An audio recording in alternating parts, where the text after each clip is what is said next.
Hello student, तो स्वागत है आपका नौकरी वाली यूट्यूब चैनल में। मैं आपको प्रोवाइड करा रहा हूँ प्रीवियस के क्वेश्चन है कि इसी धन पूर्णांक को डी से बात किया था तो शेषफल 15 मिलता है।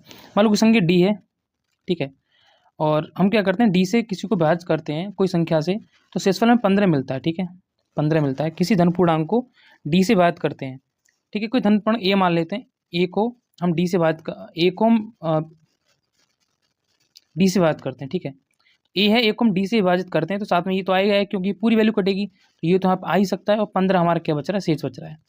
अब इन्होंने कहा है कि जब उसी संख्या के 10 गुने को, तो ये संख्या हो जाएगी 1080, ठीक है, प्लस का 150, ये संख्या नीचे डी आ जाएगी। इसी संख्या के 10 गुने को डी से बात किया था, शेषफल 6 प्राप्त होता है। डी का न्यूनतम संभव मान क्या है?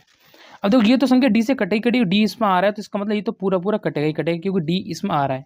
ठीक है, अब संख्या हमारी 6 शेषफल बच रहा है, तो जब 6 शेषफल बच रहा है तो ये संख्या क्या होगी, तो ये होगी 144। समझ गए बात को? ये जो 6 शेषफल बच रहा है वो 144 होगी। अब ये डी से कटेगी, ठीक है। अब ये संख्या पूरी पूरी डी से कट रही है, ये संख्या पूरी पूरी डी से कट रही है, क्योंकि 6 हमारा शेषफल बच रहा है। अगर मैं इसमें से 6 घटा देता हूँ तो ये संख्या पूरी पूरी कट जाएगी।